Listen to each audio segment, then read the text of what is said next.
So before we continue, let's take a moment to thank all the sponsors that have helped Travelgate make Connex possible. So we've got our silver sponsors. It's Travolution, NXO Direct, Fastly, Prime Travel, and Peak Point Travel. Bronze sponsors, Dorina Holidays, Worldline, Priceline, Partner Solutions, and Open Room. And then we have the unique sponsorship opportunities sponsors. Thanks to FastPay for the lanyards. Who's a big fan of lanyards? Yeah, lanyard fans. Yeah, fanyards. Yeah. I have 800 lanyards. That's your career. In the end, your career is how many lanyards you have, right?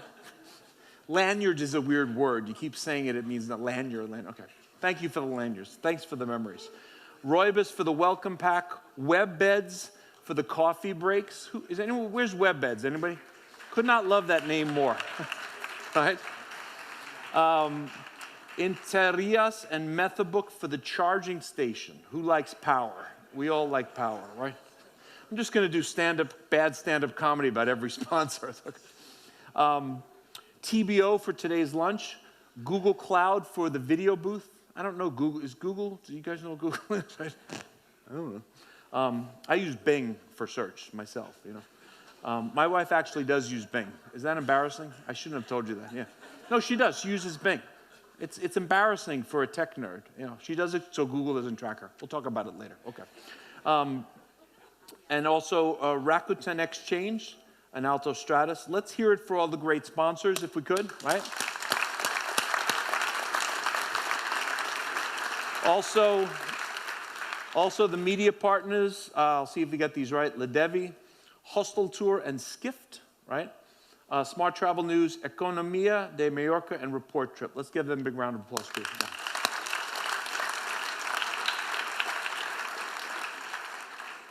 By the way, how many people here do speaking at different times?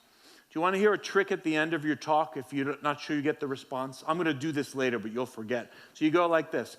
Thank you so much. You guys have been great. And you start to clap, and everyone else just claps, okay? So try it out at your next presentation. You'll probably get 2 to 3 times more of the applause. It works, believe me. So our next speaker is Dr. Wouter Geerts. Did I get that right? This is impressive. So he's the Director of Research Data Product at Skift Research. In his role, he leads their efforts to provide the best proprietary data products for the travel industry. Beyond this, he delivers research with a focus on the hotel sector, short-term rentals, and travel tech. He completed a PhD on sustainability in the hospitality industry at Royal Holloway University of London. He holds a Bachelor in International Hospitality Management and has worked in different roles in and with the hotel industry. Before joining Skift, he worked as a consultant at Euromonitor International, where he had responsibility for the quality of travel data and written analysis. Skift Research provides products provide deep analysis, data, and expert opinion on the companies and trends shaping the future of travel. Let's please welcome to the stage Dr. Geerts.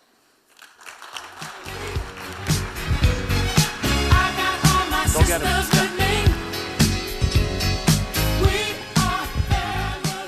Thank you, Bill. I have to agree, that's very nice to hear all of that from someone. It is all true, yes. I can give you all my certificates and diplomas if you want. So, I mean, it's great to be here today. Just like Jonathan, I think it's great to be traveling again. I'm based in Amsterdam, and it was just great, even though Amsterdam Airport is a terrible mess at the moment, not to use any swear words. It was just very nice to get on a plane and be here with you all today. So, for those of you who don't know Skift, we're a media company in the travel industry. For the travel industry, we cover the B2B travel space, if you like. If you are a travel professional, like you all are, you should be reading us. I work for Skift Research. We are a subscription-based product where we go a lot deeper. We provide a lot of data-driven and very actionable insights into sort of what the industry is doing and what's happening around us and how the industry should be responding to that. It's also our 10-year anniversary, so we're in good company here.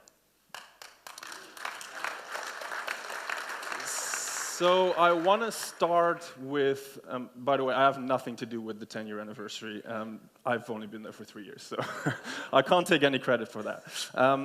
I want to start with a number. It's a nice number, 100. And I wish that I could stand on this stage here today and tell you, okay, this number 100 stands for 100% where travel is back and everything is back to normal. Sadly, that's not what this number means. It's actually a figure that came out just last week, I believe, talking about the number of people worldwide forcibly displaced globally because of wars or for other reasons. That's the same amount of people that live in Spain plus Italy. We have been talking about COVID over the last 2-3 years as this all-encompassing thing that's happening to us. And of course, it's had a major impact on us. But there's so many other things that are happening in the world as well that's having an impact on the travel industry. So I want to talk a little bit about that. Omicron didn't seem to have as much of an impact on the industry as luckily previous variants did. But we're probably not done with COVID yet. There's still a lot of people who have it, and there might be new variants coming that will have an impact on travel.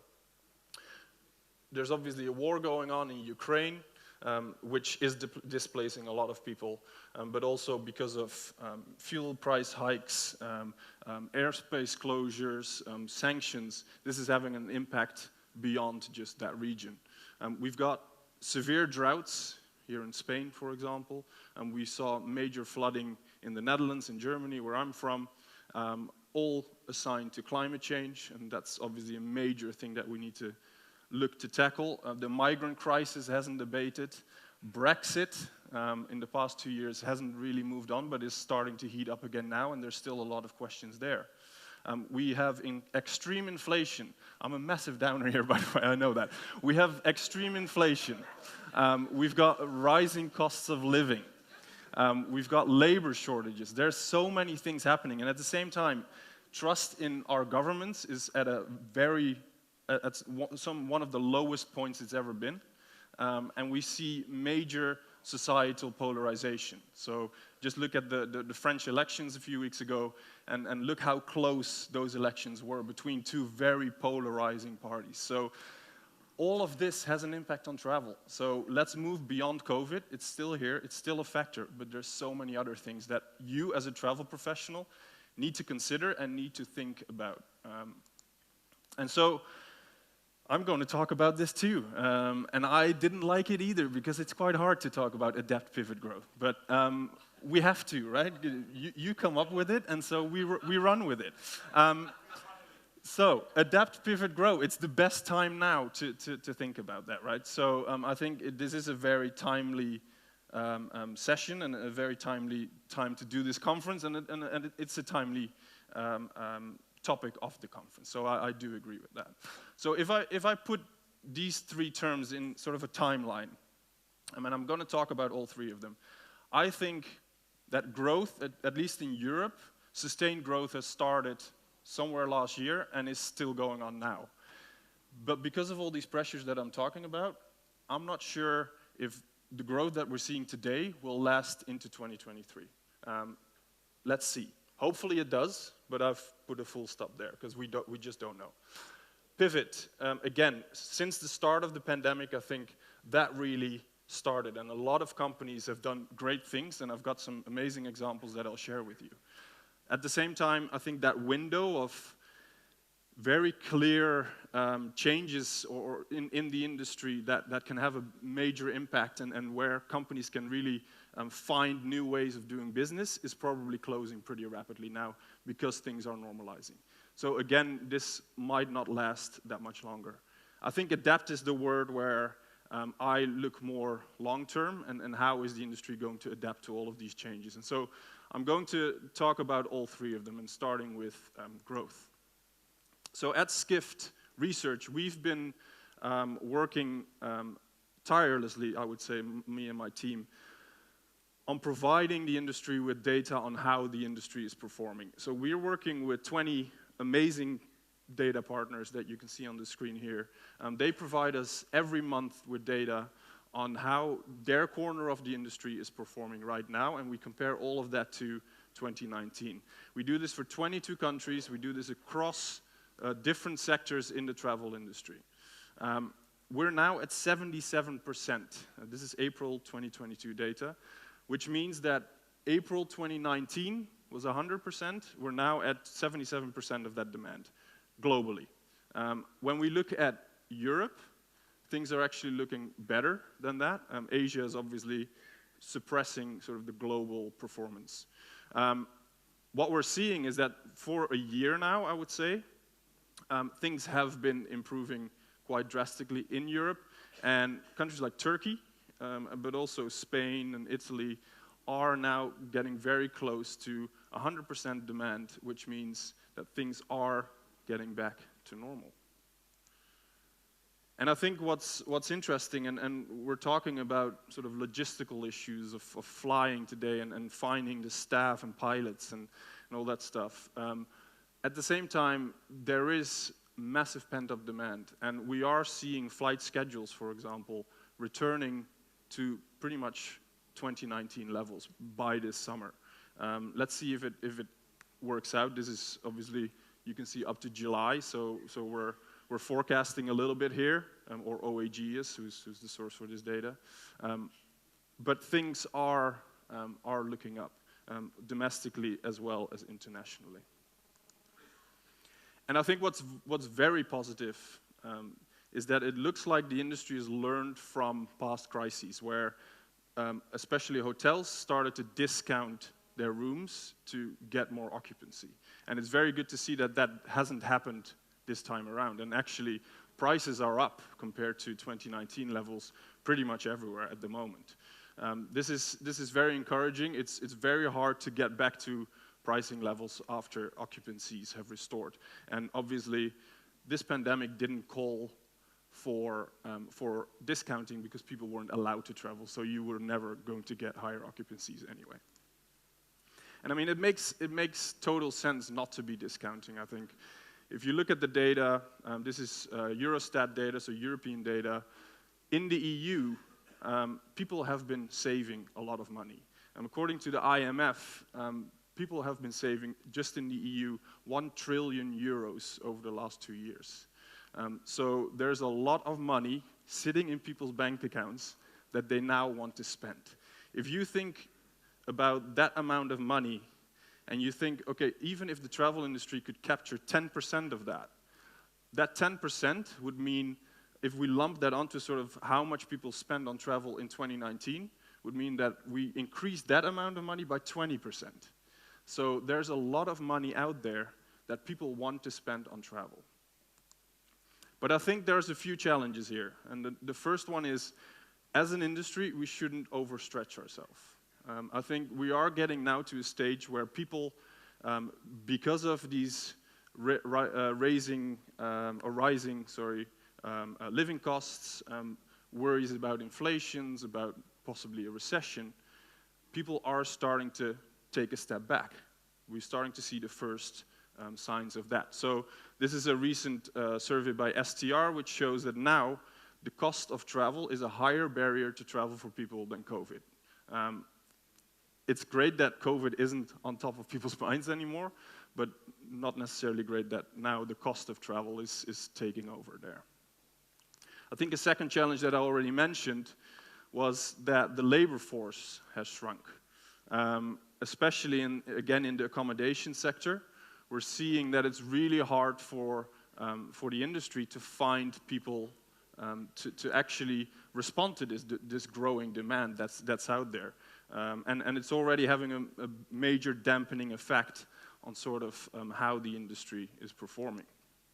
And I think technology probably has a major role to play here. We have seen a lot of, especially again, hotels really responding to this and introducing new technologies throughout the pandemic, using that pandemic to really look at their technology stack and say, okay, we need to change this, we need to improve, finding out that maybe their PMS isn't the best option that they have because they can't take contactless payments or whatever it is. So we've seen a lot of that happening, and I would wager that things like this is a survey that we did, things like social distancing and cleaning protocols, they're not going to be that important anymore. People just expect that now from a hotel. And it's the technology bits that will become more and more important, actually, as they become more commonplace.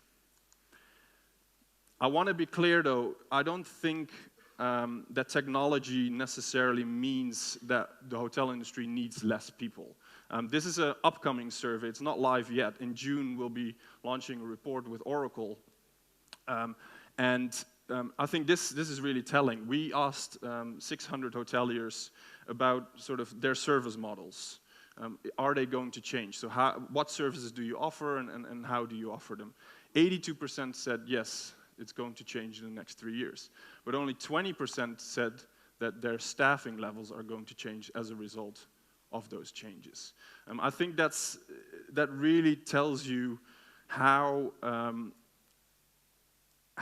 technology isn't necessarily going to replace people, but it's going to take away some of those menial jobs that we have in the hotel industry. The check-in process, obviously, is one of the major things that everyone always talks about. I mean, why is it still pen and paper and all that kind of stuff? And what that actually does is it targets the root causes of issues of why hotels can't get their staff back, which is make the jobs that people have in the hotel industry more meaningful, make them more face-to-face with people, and actually get people to train and get them to have jobs that they actually enjoy.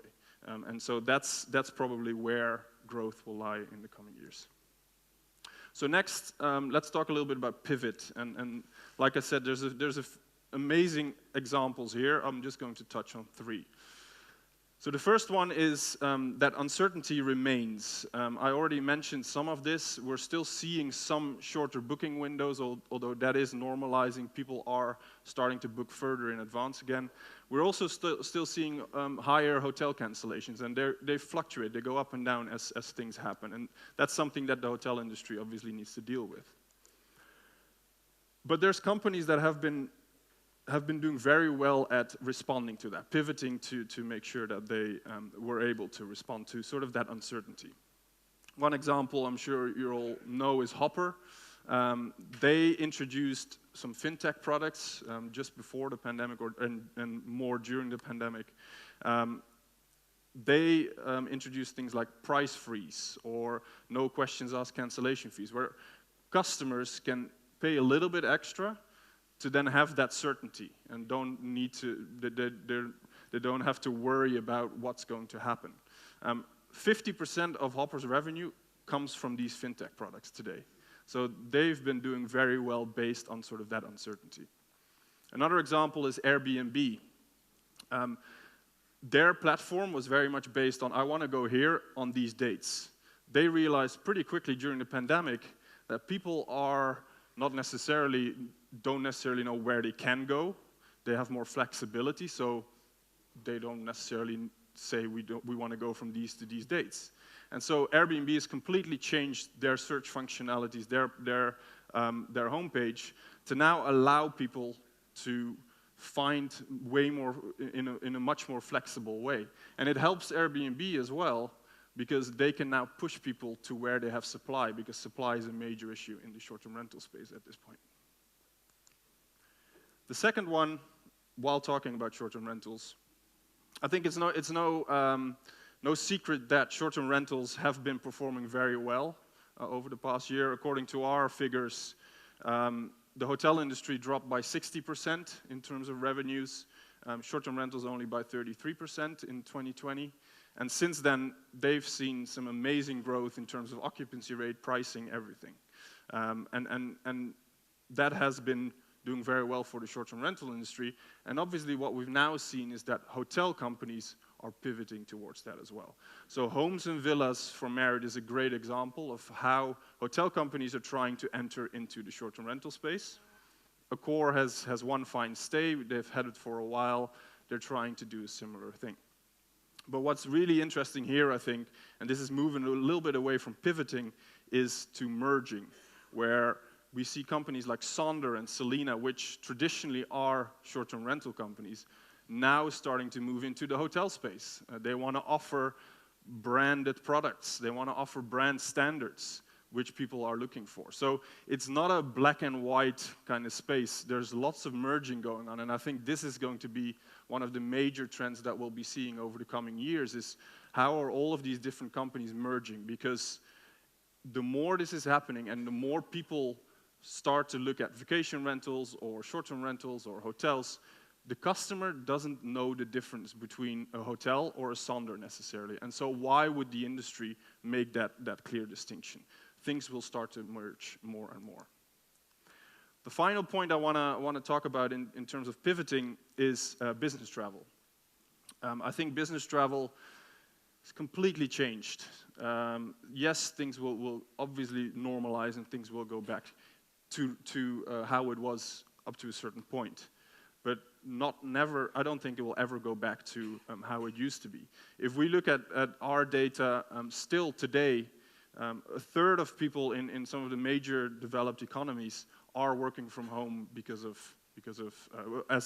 they started during COVID. And this is probably not going to change. What that means is on the one hand, we now have Zoom, and so that really short hop across the Atlantic for a half-an-hour meeting probably will never come back. Just think about your CFO and your environmental policies and everything like that. I mean, it's great that will never come back for the company as well. But I think it's also offering opportunities, and we're seeing companies pivoting towards this. We launch a megatrends report at the start of every year. If you haven't seen it, please go and read it. It's a great piece of work. We've done this for 10 years, and we talk about all of the major trends that are happening in the space.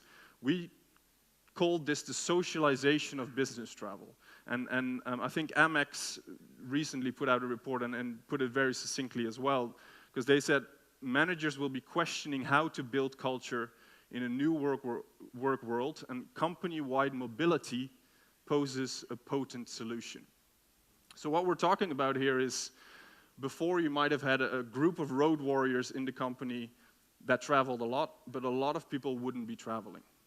Now, with people working from home, dispersed all over the place, companies will need to instill some culture, and travel will be a major part of that, bringing people together. And actually, therefore, the industry might be growing. The business travel industry is probably going to grow because business travel will become available to a lot more people. And so what we're seeing is the hotel industry, for example, starting to offer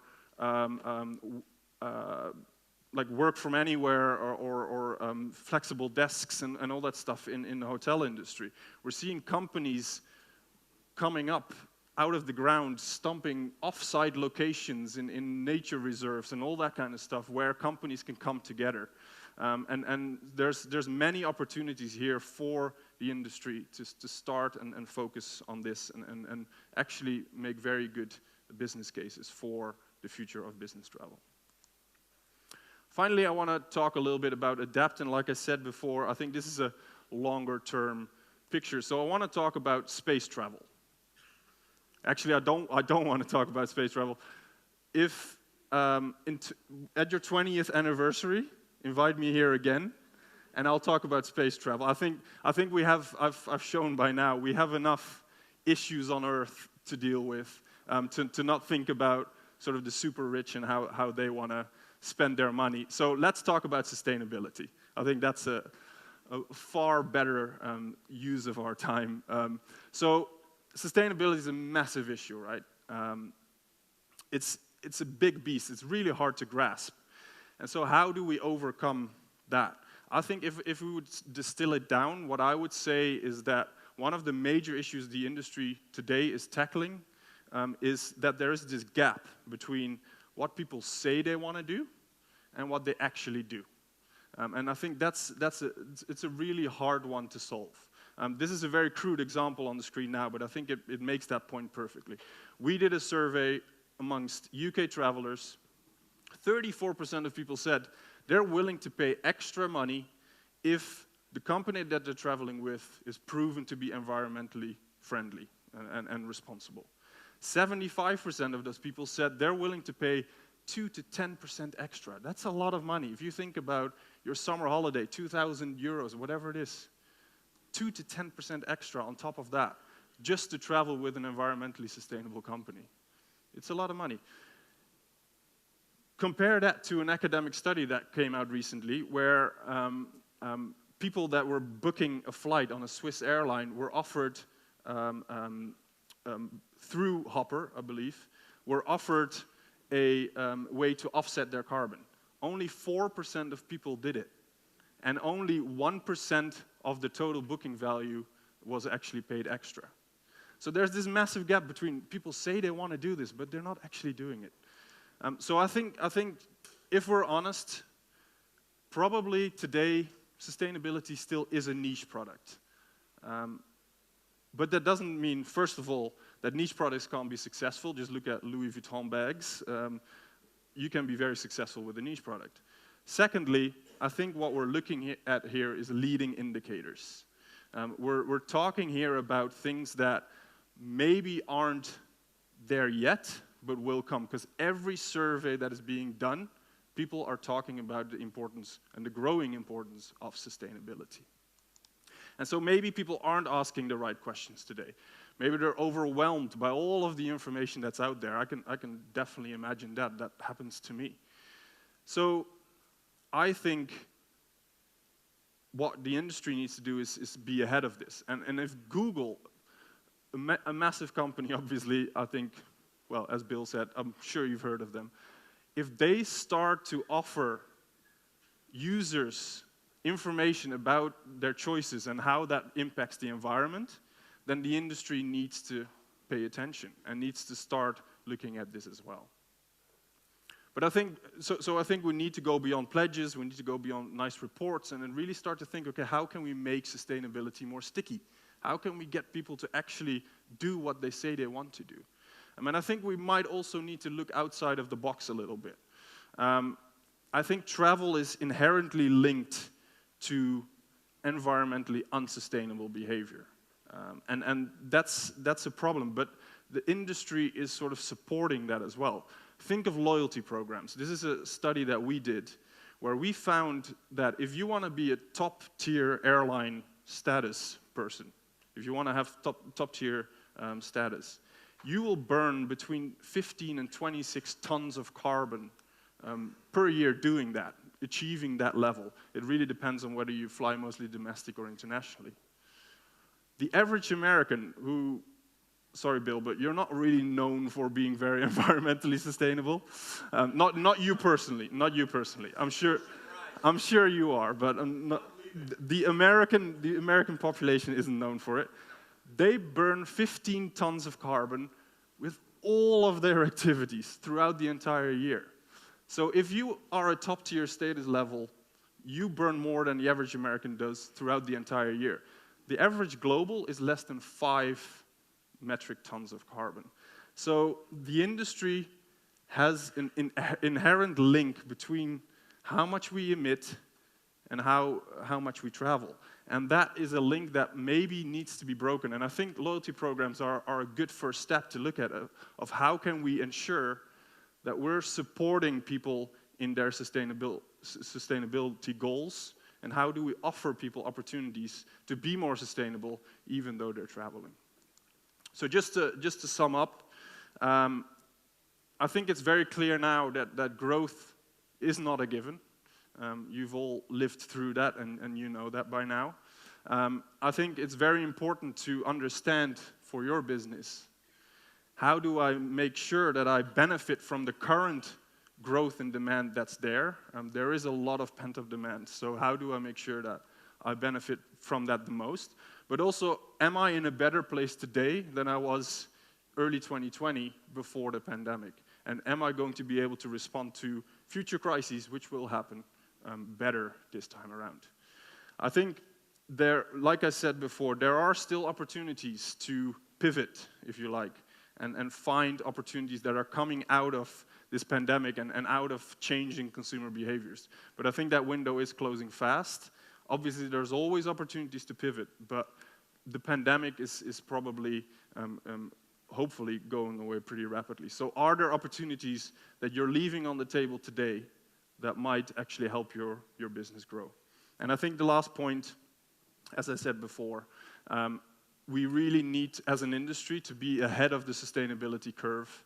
We need to start thinking about how do we make sustainability more sticky with our consumers, and how do we, as an industry, become more responsible. Thank you very much. I won't tell no lie. All of the people around us. Okay, some questions, right? Okay, so let's have a question or two for Wouter. And we have Tina and Sarah again on the mics, right? I'm here all day, so you can ask me. You can ask me questions later as well. And for the best question, I will be giving out an American hamburger later on. So I know it's a big deal. Pedro approved the budget. Neutral. We have one hamburger. It's a carbon neutral burger. It's a carbon neutral, yes. All right. Surely there's at least one good question. Come on. I can't see anything. Okay, I'll try to ask a good question. Hi, Hi. Just coming back from last week from the US, where the employee crisis is very big over there. Yep. And I was wondering if you could tell a bit more about what's going on here in Europe and where all those people, where are they, and how are we going to manage a bit this crisis in terms of employees? I think obviously the people are still there. They've moved on, and I think I think before the pandemic, the industry, it's a great industry to work in,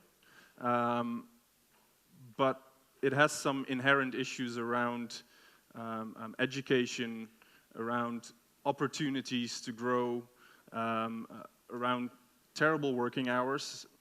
If you're a pilot or if you're working in hotels, or you'll be working during Christmas, you'll be working night shifts, all of that kind of stuff. And so when Amazon comes around and says, you can work for us and we'll pay you a little bit more than what you've been paid, you work 9 to 5, people don't necessarily want to go back, right? So I think that's the problem. There's parts of the industry that have grown really rapidly. Think of e-retail and e-commerce.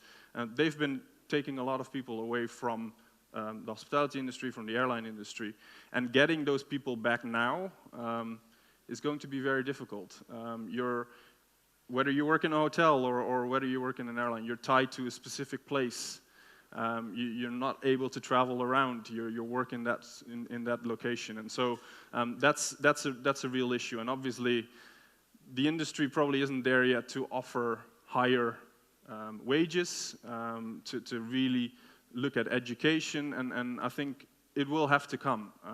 Maybe some of this additional money that the industry is making today from all of this pent-up demand, I think a savvy hotelier or a savvy airline owner will spend a decent amount of that additional money that they're making, obviously on paying off their loans or whatever they had to do to get through the pandemic, but also to make sure that you get the best staff and that they're happy, because it's an issue. And like I said, I think technology is very important, but I don't think it should be a substitute to, or at least not in every type of hotel, to human interaction and to human staffing. So yeah.